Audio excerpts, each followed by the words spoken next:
की निस्बत से ही, इस्लाम के ताल्लुक से ही, इस्लाम की मोहब्बत से ही हम पाकिस्तानी हैं, पाकिस्तान हमारा है। ये जो हिंदुस्तान से आज़ादी हासिल करना, ये हमारा पैदाइशी और बुनियादी हक है। इसको आप चाहे आफ्ताब के बजाय आप सारी जो हिंदुस्तान की फौज है, वो सारी फौज आप कश्मीर में जमा करें, लेकिन आप जज्बे आज़ादी को दबा नहीं सकते। Ladies and gentlemen, Hurriyat leader Sayyid Ali Shah Gilani passes away. Ladies and gentlemen, it is indeed, Prime Minister Imran Khan has actually said that today it's going to be an official mourning day as well. And not just that, Pakistani flag will fly at half-mast as well. But ladies and gentlemen, before we speak any further on this as well, we actually have a comprehensive report to share. Please go ahead and take a look. Veteran Kashmiri leader Sayyid Ali Gilani proved his commitment to his cause till his very last breath and passed away in the Indian detention at the age of 92. Gilani was suffering from multiple ailments and continued house arrest for the last many years had taken heavy toll on his health. Reportedly, Indian authorities imposed a security clampdown in occupied Kashmir after Gilani's death. Troops put up barbed wire rolls and barricades on roads leading to Gilani's house in the main city of Srinagar after the family announced his death. He was born on the 29th of September 1929.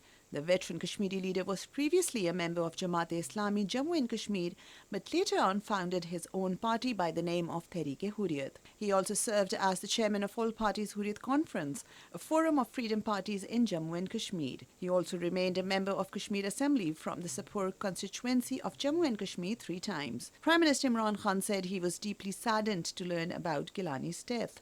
Recalling his courageous struggle, the Premier said Gilani had struggled all his life for his people and their right to self-determination. President Dr. Arif Alvi had last year conferred Nishan-e-Pakistan, the country's highest civil award, on Sayyid Ali Gilani in recognition of his decades-old struggle for Kashmir's right to self-determination.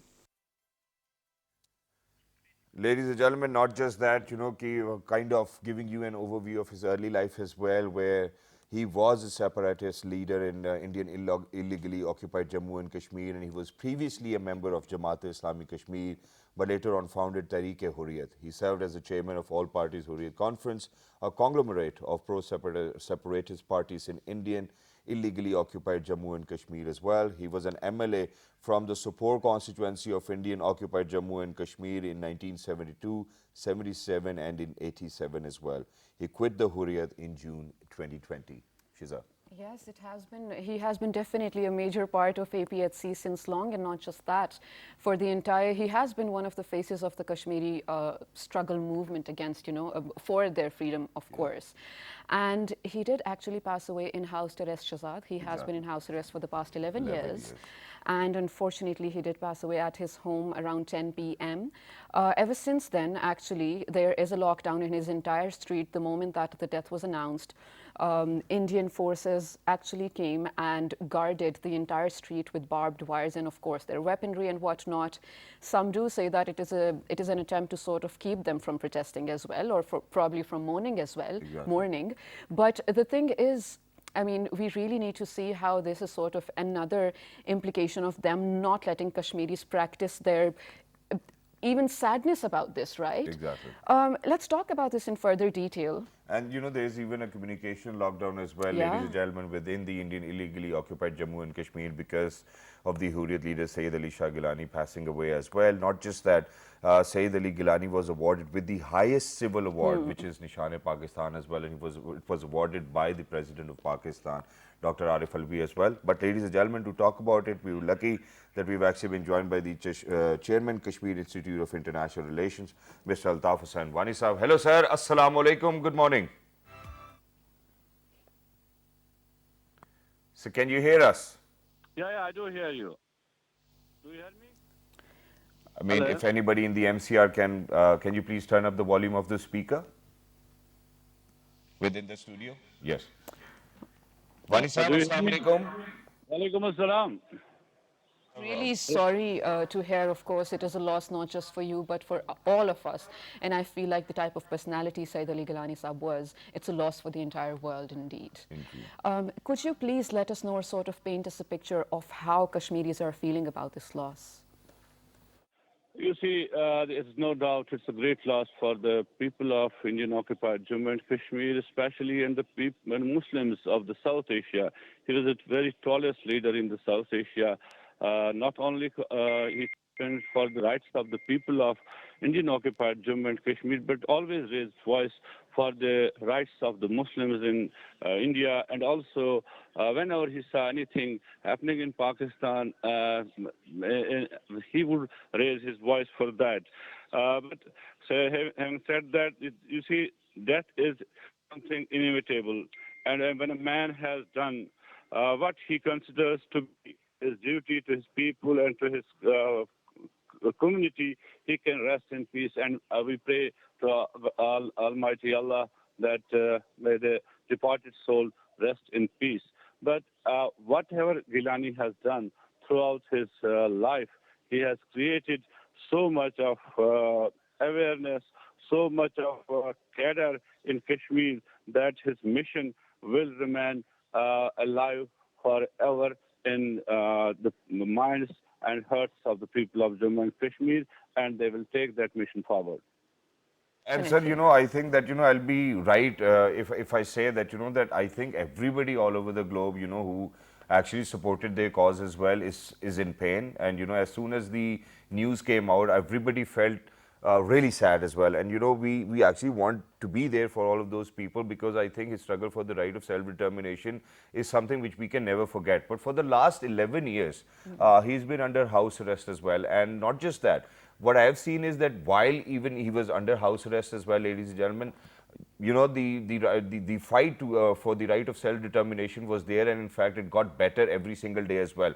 How do you think that, that this unfortunate news is going to have an impact in the Indian illegally occupied Jammu and Kashmir? You see, first of all, the way Gilani Sahib was put under house arrest and his house was declared as a sub-jail, it remained ambiguous whether it is sub-jail or not. But he was never allowed to come out. He was never allowed to go away to see a doctor of his own choice. So, in a way, we can say that what has happened today, as I earlier said, that death is inevitable, but in the conditions that Gilani Saab's death occurred, we can say it was a custodial murder of Gilani by the Indian occupation forces. And then the Indian authorities, just as soon as this news came out that Gilani Saab is no more, the Indian authorities, they rushed to the place and they was laid down, and there was huge contingent army and threatened the family of Gilani Saab that they should do the lost rights of the Gilani Sahib as soon as possible, otherwise they will take it. And the news are that because the internet shutdown is there is no communication at present, but they have taken away the body, the army has taken away the body and buried it in a nearby graveyard. In order to that you see the people of Kashmir do respect Gilani, they will come out. They will come out from the village, from the towns. They will march towards Srinagar. But the Indian authorities have started calling the people not to come out of their houses. A complete curfew has been imposed in the whole of the Indian occupied Jammu and Kashmir. And sir, we just received the news. According to the Kashmir Media Service, we just got to know that that his burial has actually taken place very peacefully as well. But not just that, so there's one more thing which I would like to ask, and that is that when people like Sayyid Ali Shah Gilani Sahab actually leave this world and leave for their final abode as well, they obviously leave behind a legacy. They leave behind a lot of inspiration. They leave behind a lot of things which he still wanted to do. Who's going to take this struggle forward as well, and who do you think is going to draw inspiration from his life and the kind of life he has lived? You see, Gilani was treated as the icon of the freedom struggle in Kashmir, and currently the younger generation of people have taken over those his all where the admirations they have took from the Gilani, and you have seen that each and every Kashmiri, the slogan Gilani used to chant that Hum Pakistani hai, Pakistan Hamara hai. Now each and every Kashmiri youngster has this slogan with him, and as Gilani was treated as a living Pakistan in occupied Kashmir, so are the young people of Kashmir now the living Pakistan in occupied Kashmir. That's why you see the Indian government has to employ more than 900,000 troops in Kashmir and to lead a siege of the whole territory and cut down the communications. So that's no problem. The legacy of Gilani will be carried forward by the younger generation in Kashmir. There are leaders who are in behind bars, but there are also youngsters who can lead this moment. That is not a problem, but the Gilani's demise is a loss for the people of Kashmir as they have lost their iconic leaders. Absolutely, absolutely, and there's no doubt in that. Thank you so much, Altaf Hussain Wani Saab, for joining us and also letting us know what is happening right now in the Indian illegally occupied Kashmir. KMS did report, ladies and gentlemen, and we did share with you as well that the burial has taken place amidst the lockdown, amidst the occupational forces deployed over there as well. We will definitely be giving you all the latest updates on PTV World throughout the day. Exactly. Not just that, Shiza, there's some things which we really need to kind of think about. And, when we talk about people as legendary as Sayyid Ali Gilani Saab, I think that we really need to kind of keep in mind that, how every single day, when he used to wake up, he was there for the freedom struggle of the Indian illegally occupied Jammu and Kashmiri people as well. And not just that, so when you have a legacy of such sort which you're leaving behind, anybody who's going to think about you will always think that it's my people who always come first as well. And for people like these, they really do not have that work-life balance in between. It's their work, it's their passion, it's their dedication which they want to bring ahead every single day, and they will always continue to do so. And this is something which we have actually picked up on today as well, that that half of the time we are so passionate about things, we are so passionate about achieving our dreams, we're so passionate about doing these things within this life of ours that we at times tend to forget about what our family might be thinking, what our parents might need, what our kids might need, what our other people, cousins and family members might need. So how to kind of have this work-life balance is something which we wanted to talk about today. Do you have to say anything about that as well? Well, yes, and I feel like, Shazad, lately this is a newer concept, especially ever since the pandemic started. People did realize the amount of work they were doing. So I was reading on how it is not important to glorify overworking, and it did make sense to me, sort of. Well, work is good because well, you get to practice your passion first of all and whatever expertise or skills you have, but also you get to sort of distract yourself from whatever is going on in your life. But that does not mean you make your work your life, because it does take a toll on your mental health. And for all the people who always say, oh my God, I'm so overworked, I was working for 7 days straight without sleep, don't do that. I feel like I need to tell you in the politest way that you don't need appreciation for that. You need someone to tell you, please don't do that to yourself. You're just a human.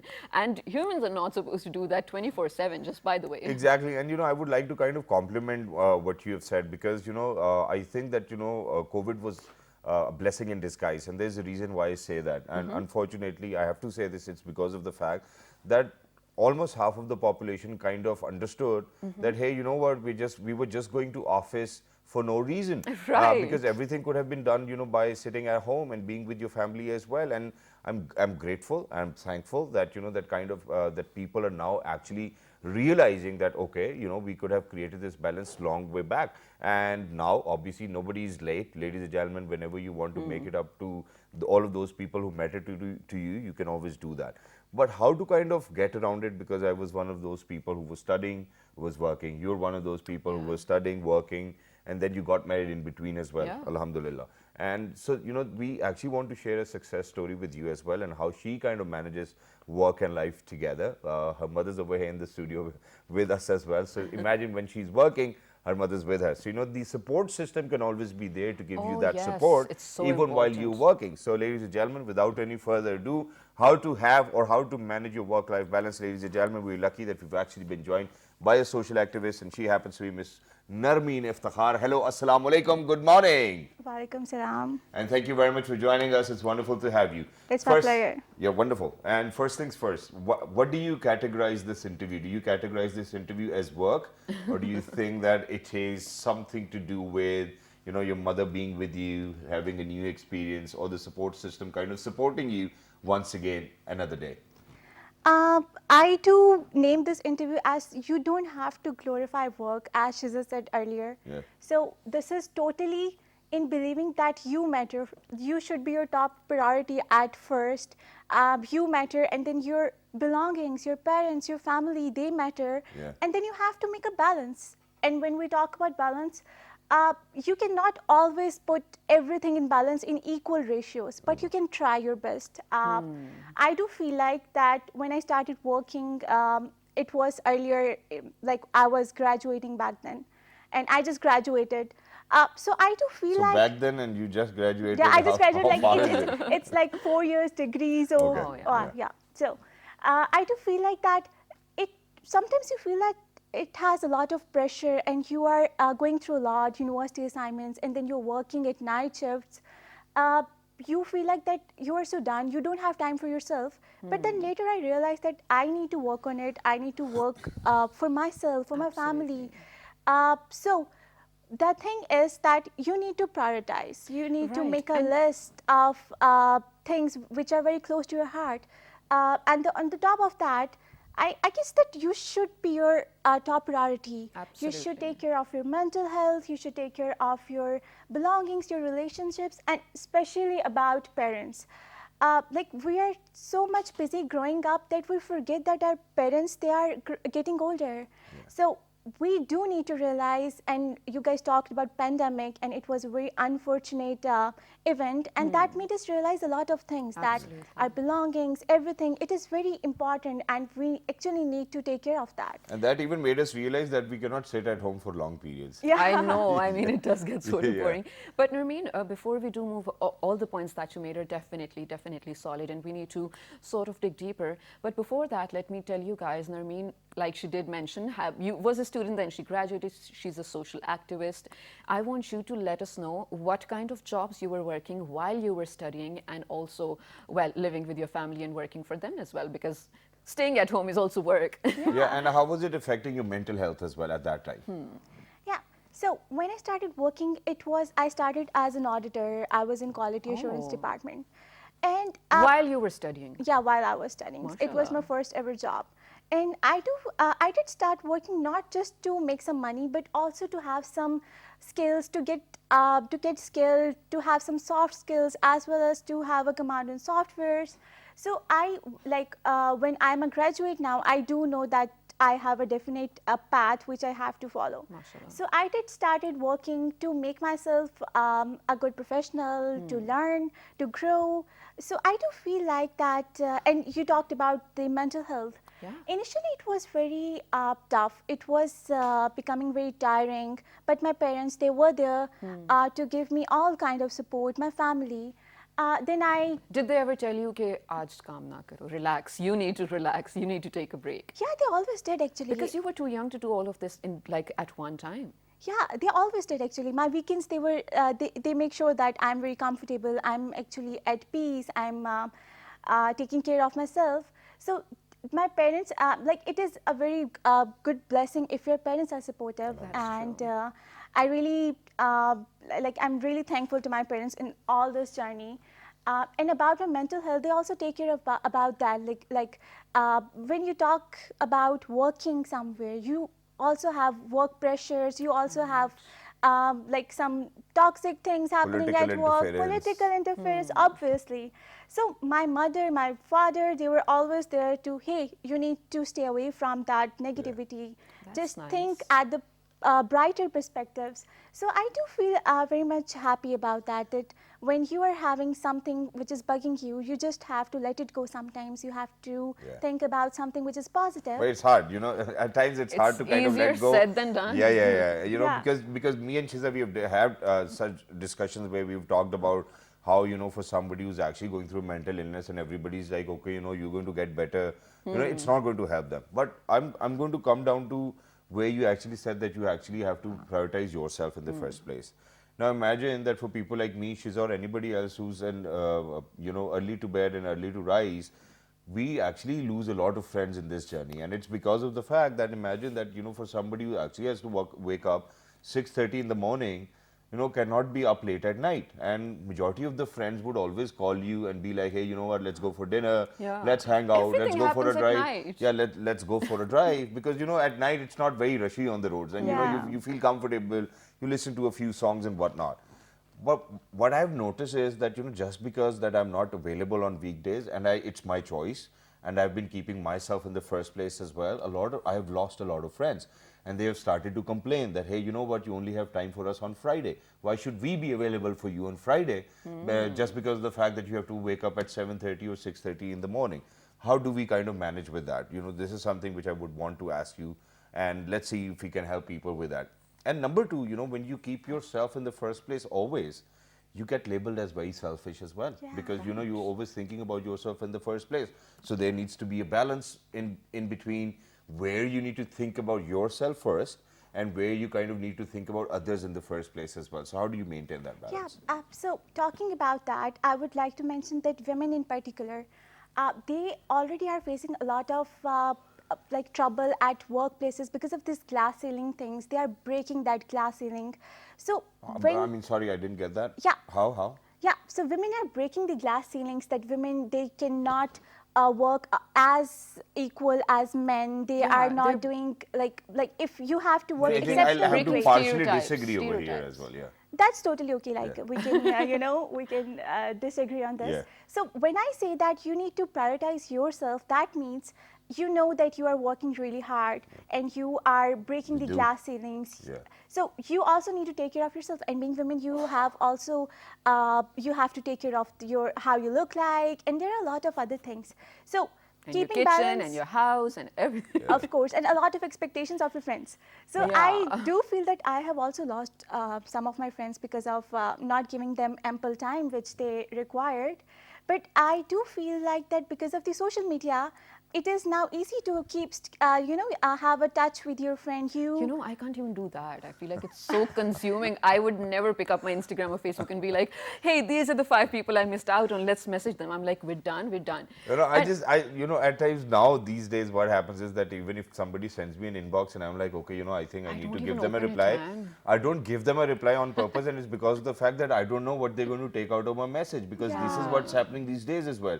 If somebody messages somebody on Facebook, Instagram, Twitter, or anywhere else, and if it's hard for them to kind of understand what I'm trying to say, it can have a lot of repercussions for me and my family as well. So it's better not to text. It's better to kind of see somebody in person, and we cannot obviously kind of surpass that humanly interaction, because we are social beings. We need to sit down with people. I kind of need to hug Rajaji at times, when I come in, I feel like hugging him as well. It gives you that relaxation. But he never brings you that, rice. That, that your people are here as well. But certainly you haven't answered my question, and it's because of the fact that you kind of went on to where women were breaking glass ceilings. What I wanted was that when you prioritize yourself, what happens is that people start labeling you as selfish, and you're only prioritizing yourself because you want to kind of achieve your goals, because you have a family to support. And God forbid, if you are unable to do, or if you're unable to manage your work, what will eventually happen is that you will be left with no work. And unfortunately, then you won't be able to kind of be there for your family or sustain the finances, because everything is involved in it as well. So how do you think that we create that balance where people do not label us as selfish, but then at the same time understand that, hey, you know what, he's got work, so let's make time out for him or for us so that we can sit down together on a Friday evening? And like true friends are for understanding us. So like Are they you do. sure? Yeah. I think true friends are those who does not understand us at all. No, mine does. They are very understanding. They do Yeah. feel like she's working, she's doing So her are you stuff. trying But to I say make that sure. I need to change my friends? Maybe. Yeah, go on. So you're talking about a support system, basically, Yeah. right?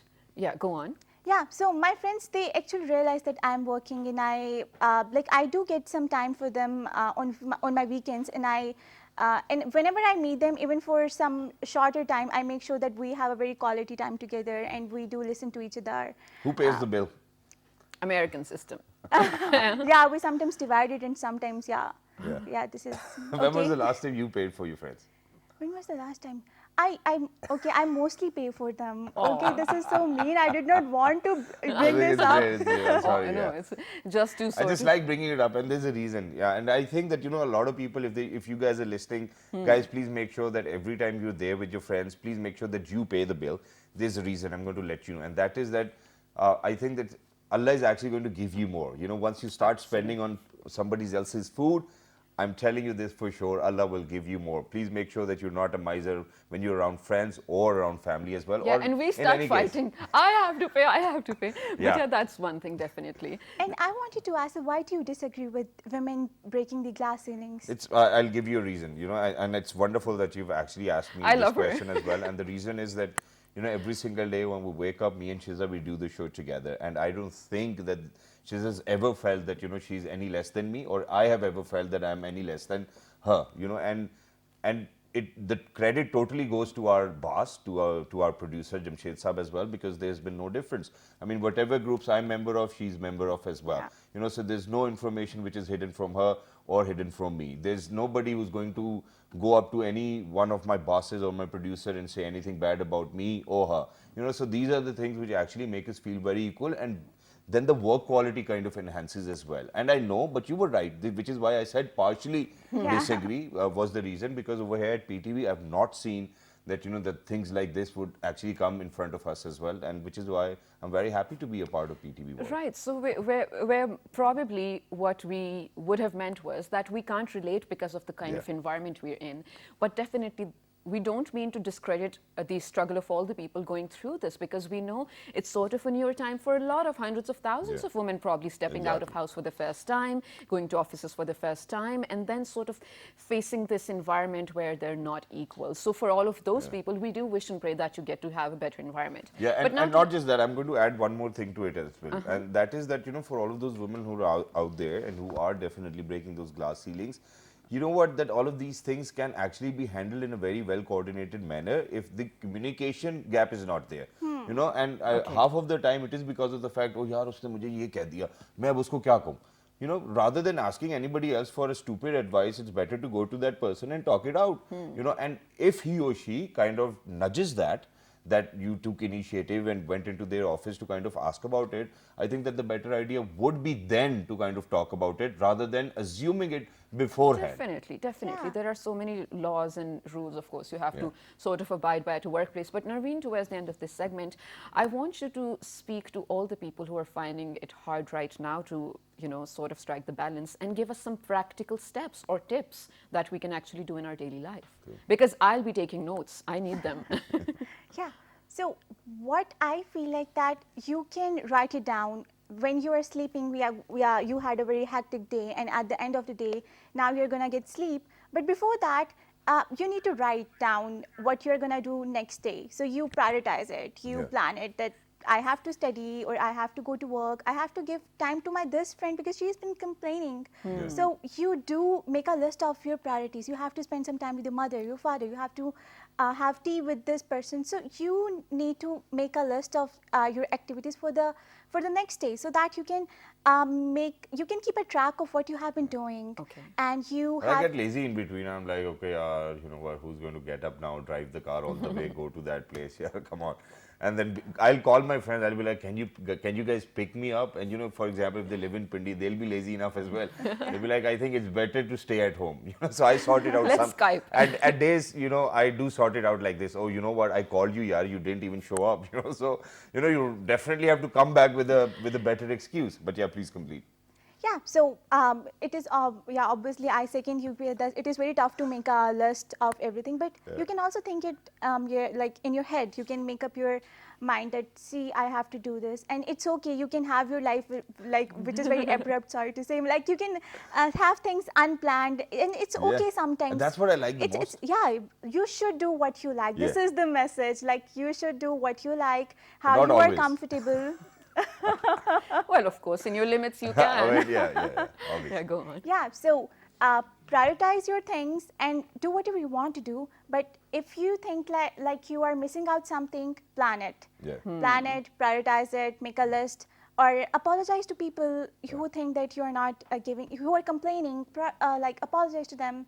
Like make yourself, improving yourself is the key. Exactly. You are not the best version of yourself. You have to make sure that you are working on But yourself. nobody kind of tells us, yeah, you're a great human, yeah, you know, you are stay the same. Have you ever come across anybody giving you such a compliment, yeah, that you're a wonderful human being and you need to stay the same Yeah, forever? I get that a lot. Because Really? you're amazing. Oh, Wow, that's you amazing. You're guys. amazing, Shiza. You're amazing. Yeah, stay the same. Now I'm fitting for compliments. But you guys, thank you so much.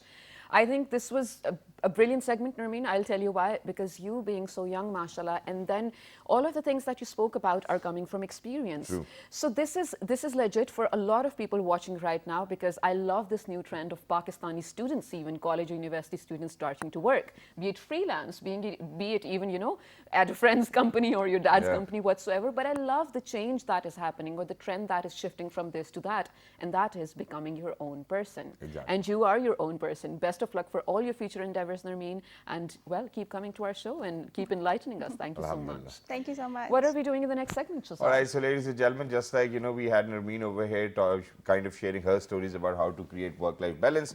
Now we will be in conversation. In fact, in the next segment, we will be in conversation with somebody who actually happens to be the members of Youth Parliament. Youth Parliament came into being in 2005, and ever since then, they've actually been practicing as well, making sure that they bring about some positive changes. Not just that, I think that, you know, for people to understand that, you know, they have the same setup, for example. So we have federal, then we have the provincial assemblies, then we have the cabinet. And this is how they have been assigned their duties as well, with different ministries and cabinet, and, you know, the within the federal capital over here as well. So we want to kind of be in conversation with these amazing people who are the members of the Youth Parliament, and kind of ask what kind of changes have they brought in ever since they have been a part or a member of the Youth Parliament as well. That's what we're talking about. Youngsters of Pakistan, ladies and gentlemen, truly promise us a very amazing future for Pakistan. So let's see, what do they have in the box for us? We're going for a short break. Don't go anywhere. We will be right Back, stay tuned. Good morning.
Hi, welcome back to World This Morning, you guys. This is Shazad Khan, and I am Shaza Hashmi. And today in the entire show, we are sort of letting you understand how the youth of Pakistan is making sense in a lot of arenas. So in the first segment, we actually learned from such a young mind how we can strike the right balance between work and family and, well, friends and everything.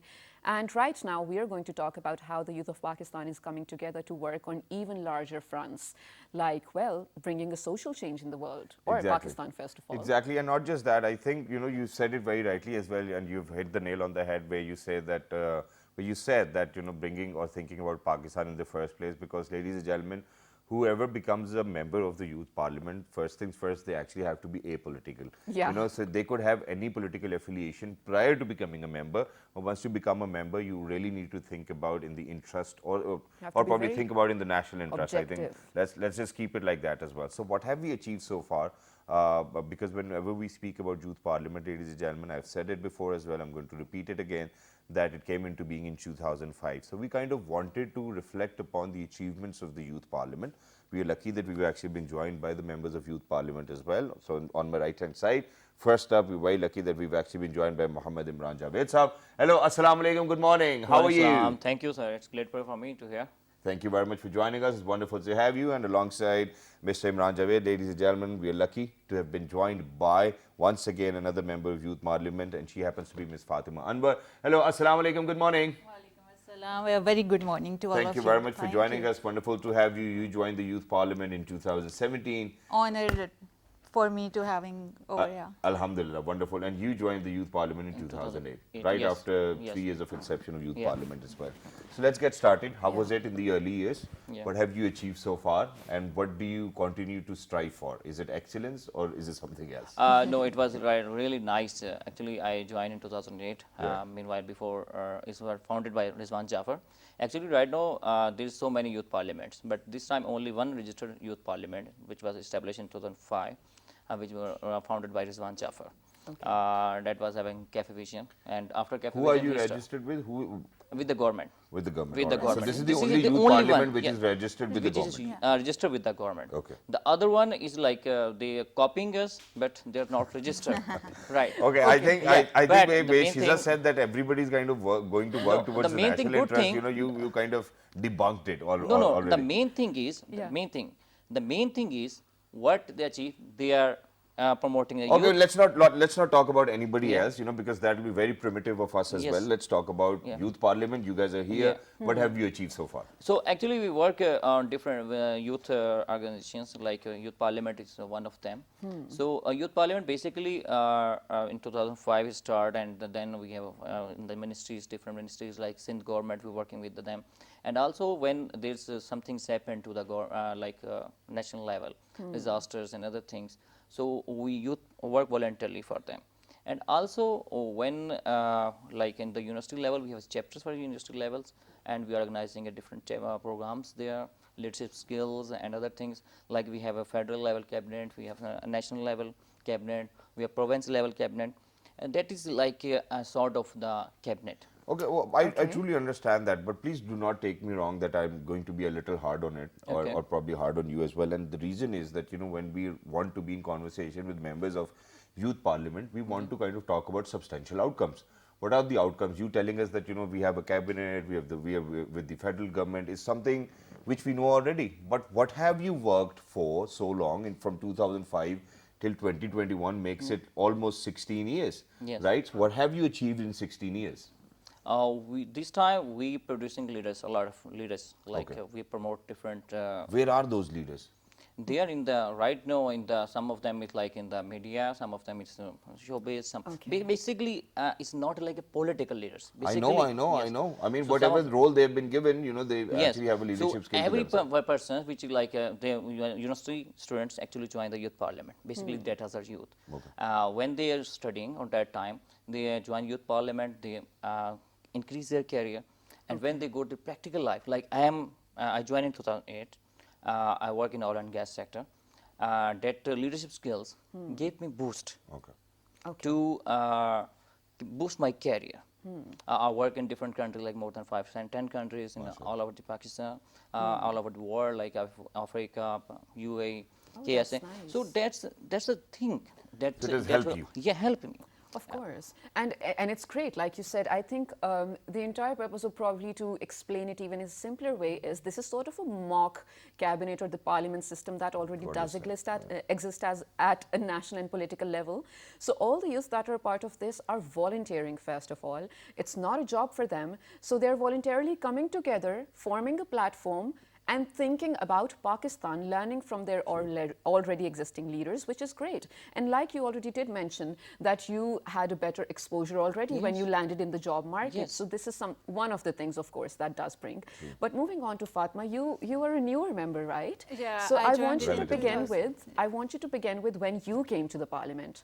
How did you find it? What did it give to you? And what is Fatma now? Yeah, I joined Youth Parliament in 2017, Okay. and when I became the member of Youth Parliament, I have a very less knowledge about what Youth Parliament it is actually. Okay. The main purpose of the Youth Parliament is to create the new leaders, leaders in any field, Okay. and basically Youth Parliament is a bridge between government and the youth. Okay. Youth Parliament formalize the policies with every department, and they give the suggestions and policies to the different ministries.